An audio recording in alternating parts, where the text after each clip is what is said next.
Chapter 26. Rourke stood in the center of the council chamber. His armor bore the scars of the forest. Deep gouges marred the breastplate. Dried blood darkened the leather at his ribs. He looked exhausted, but stood straight regardless, hands clasped behind his back, eyes fixed forward. King Hawthorne sat upon a high chair surrounded by others in high-quality cloth. The council sat around him, eagerly waiting for the king to speak, each of them holding their silence. Lord Chancellor Varick, a tall and lean man with sharp, watchful eyes, adjusted his glasses casually with a slender finger. Dressed in elegant blue and white robes, and sporting a small blue hat on his bald head, he appeared both formal and slightly eccentric. High Prelate Morgan wore heavy white robes that cascaded from her smooth shoulders, the silver charms around her neck softly jingling as she moved. She oversaw not just the local church, but all the places of worship in the area, and her youthful appearance often led people to misjudge her cleverness. General Ironwood tapped his thick fingers impatiently against the long table, his body language betraying his annoyance. A rugged man with a fiery red beard that he clearly hadn't bothered to shave. His cold eyes reflected the steel weapon he carried at his side. Rourke drew a breath. Your Majesty, he began, his voice steady despite the ache in his chest. King Hawthorne's grip tightened on the arm of his throne. Describe loosely what happened, he said quietly. Rourke did not hesitate, and nodded. We had just finished settling camp for the night when we discovered Prince Dante was missing. The sky was clear before a storm appeared instantly, a wall of wind and rain. There were no clouds a moment before. It manifested directly over us. Varick raised a finger. Storms do not appear from nothing without magic, and what you describe would take immense control and mana. Are you certain you were not confused by the dark?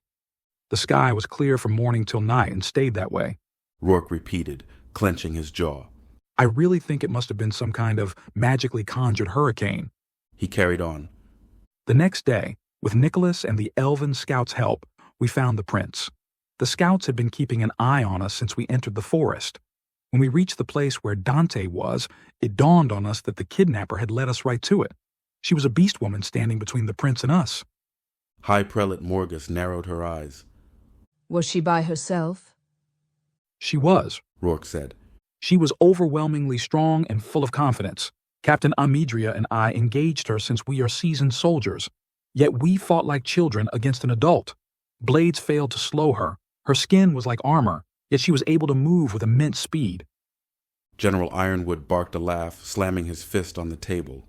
You expect us to believe a single beast woman handled the great Thesian guards like garbage? Perhaps our training has grown lax on these younger generations. Rourke met his gaze, face flushing. She was no simple woman. He pressed on. Prince Dante attempted to assist us, but his magic was chaotic. He managed to wound the beast woman. However, his power went wild. He struck Captain Amidria with a bolt of lightning by accident. The impact threw her 20 feet. The king leaned forward slightly as he palmed his face, gritting his teeth. I told him to control his emotions, the king said with a hushed tone, but it was loud enough for everyone to hear it. It was an accident, sire. Rourke swallowed. That was when she transformed. Her form expanded. She became something else entirely, a monstrous black tiger. A collective inhale passed through the council. A royal blood beast man, someone murmured. The battle intensified, Rourke said. Prince Dante summoned fire from the sky. Thousands of fireballs rained down. She evaded them with impossible speed. Nicholas guided Dante as best he could. King Hawthorne's gaze fell to the floor. I remember those fireballs. Some of them struck the city of Thesian. Rourke nodded. The forest was destroyed. Trees uprooted. The ground was split and torn asunder. Magic so dense it bent the air. I have seen battlefields after dragonfire, but this was madness, Your Majesty. His voice dropped. This was worse. The king closed his eyes briefly. What of them? He asked. Nicholas? Dante? Rourke's throat tightened. Nicholas was struck with a fatal blow. I saw him fall. I am unsure whether he is alive or dead. Silence followed. Prince Dante lost control. Rourke continued. He overwhelmed and forced the beast woman back into her original form. Then the air fractured. Portals opened across the battlefield, like cracks in reality. I am led to believe Dante is the cause of this. Dante and Nicholas both fell into the portals, followed by the beast woman. Captain Amedria followed into a different portal. General Ironwood stood abruptly. If everyone was taken, why are you here? I was entering a portal when the orc soldier Belivo from my squad threw me clear at the last minute. Rourke said with a hint of regret. He told me to report to you and to send support. Lord Chancellor Varric rose. You expect us to believe our prince and our greatest defender were stolen by portals? I expect you to believe what I saw. King Hawthorne rose to his full height. Nicholas is the blade that drove back the dimensional dragon, he said. He is the shield that has guarded our borders for years. I'm sure he is still alive. His gaze swept the council. And Dante is my son. The word hung like a wound. I'm not sure if this kidnapping was orchestrated by a large organization or just a bunch of small-time crooks. But as you all know, we need to dig into this more thoroughly. The first voice to break the silence was gentle. Or, Chimed in a pompous voice. it was directed at the city of Thesian. Several people turned to look. Dmitri entered the room gracefully, his dark robes flowing over the stone floor. His calm demeanor was more unsettling than any display of anger. He nodded slightly toward King Hawthorne, and then to the council members. We can't act like this was just a random attack, he stated. What happened in that forest was deliberate. It was a message. King Hawthorne glanced at Dmitri with a look of disappointment. You're late, the king said, glaring at him. Dmitri merely smiled and bowed. I apologize, my lord. I was caught up with my own matters, but came here as quickly as I could. Nothing could be more important than this meeting. The king scoffed and waved a hand, prompting Dmitri to find a seat. A message from whom? High Prelate Morgan asked sharply. Dmitri shrugged. From those who now feel that Thesian can be challenged. Murmurs rippled through the chamber like distant thunder. He looked at Rourke. Lieutenant, you mentioned that the woman transformed into a true beast, not an illusion or magical trick, but a complete transformation. Yeah, that's right, Rourke responded. Dmitri nodded. Then there's no mistake about it. Only the royal bloodlines of the beast folk can do that. So you're saying the Beast Kingdom attacked us? General Ironwood snapped. You accuse a sovereign kingdom on a single report. I accuse no one. Dmitri said gently. I merely observe some similar patterns. You know the Beast Kingdom has used similar tactics in the past. His eyes glinted. That is not the work of rogues or bandits. Voices overlapped, some demanding caution, others calling for retribution. Names of neighboring nations were hurled into the air like thrown knives. Trade routes, treaties, and military readiness ideas bounced around. King Hawthorne tried to raise a hand to silence the room, but the momentum had already taken hold. Nicholas was our deterrent. High Prelate Morgan cried. Without him, other kingdoms and territories might think we are weak. And the prince?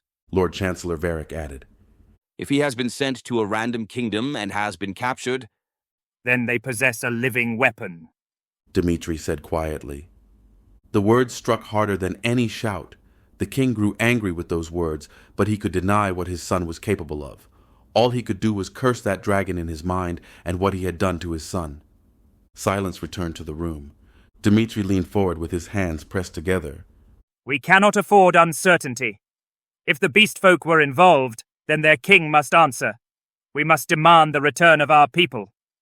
And if he refuses? We don't even know who he has, either one of them, General Ironwood asked. Dmitri's smile was thin.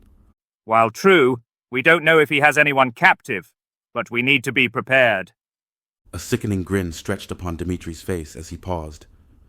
Prepared for war. A chill spread through the hall. Thesian cannot stand alone, The silver-robed woman said. The dwarves are bound to the beast folk by blood pact, and the elves are not the type to eagerly join a war, even if it's for our cause. Then we remind them where their loyalties lie, Dimitri countered. or where their enemies stand. King Hawthorne remained silent, his gaze distant. He wanted to say something against Dimitri's words, but he couldn't find a proper response. The council continued, voices rising and falling like waves against stone, each argument cutting deeper into the fragile calm. Fear twisted into anger, grief sharpened into resolve. Finally the king stood. That is enough, he said. The chamber stilled at once. I will hear no more tonight, Hawthorne declared. You may continue without me. He turned and walked toward the shadowed archway at the rear of the hall, the weight of the crown heavier than iron. Behind him, Dimitri watched before he stood up, bowed, and walked after the king. The corridor beyond the high chamber was narrow and dim, its walls lined with cold marble etched in scenes of conquest and coronation. Torches flickered in their brackets, casting long shadows that stretched like grasping hands along the floor. King Hawthorne walked without an escort. Each step echoed too loudly in the hollow space, but it allowed him to empty his mind a little. He loosened his grip on the front of his cloak, the fabric suddenly suffocating, as if the weight of his kingdom had learned how to breathe. Nicholas, Dante. One was the shield that had brought forth peace for years. The other was the son he had never known how to protect and was responsible for shaping him into the next king. The words of the council rang in his mind, a relentless chorus of fear and expectation. They wanted him to be decisive, ruthless, unyielding. That was what kings were supposed to be when the world trembled. He stopped before a tall window overlooking the capital. Below, Thesian glowed beneath the night sky. Lanterns bobbed in the streets. Merchants were busy at their stalls. Somewhere, music drifted faintly through open tavern doors. The city breathed, unaware of how close it stood to the edge of something vast and unforgiving as war. They have no idea, Hawthorne murmured. A soft sound of footsteps echoed behind him. He did not turn around. You should return to the council, Dimitri. I will, Dimitri replied smoothly. after I speak, if the king will permit. The king exhaled slowly. You have already said enough. Not to you, Dimitri said, as he came slowly closer to stand a respectful distance away, hands folded behind his back. You carry a burden that others do not. Their concern is borders and treaties. Yours is, of course, blood. Hawthorne's jaw tightened. Your father-in-law, Nicholas, Dimitri continued. and your heir is gone. That is not a coincidence. It is a strategy. You assume much, The king said. I merely suggest what I'm thinking and what I see. Dimitri corrected. Our enemies probably definitely know Nicholas is gone. They know the prince has vanished. They know Thesian stands unguarded for the first time in years. He gestured toward the city. All of this appears strong, but strength is belief. And belief is fragile, if not nurtured. Hawthorne turned then, eyes cold. You would have me march on the beast folk without proof. I would have you act before others do. Dimitri replied. If we hesitate, others will smell it. They will test us, push us, tear us apart piece by piece. Dimitri said, slamming his fist against the wall. The king's gaze flicked back to the city lights. What if? This is not their doing. Hawthorne asked quietly. Then they will have the chance to deny it. Dimitri said. But they must answer. He stepped closer, his voice dropping. If war is inevitable, Majesty, better to choose when it begins. Silence stretched between the two men. At last, Dimitri bowed. Think about my words and the reasoning, Your Majesty. He turned and disappeared down the corridor, leaving the king alone with a kingdom that now felt far too small. Hawthorne closed his eyes. The world was shifting, and he could no longer pretend it was not.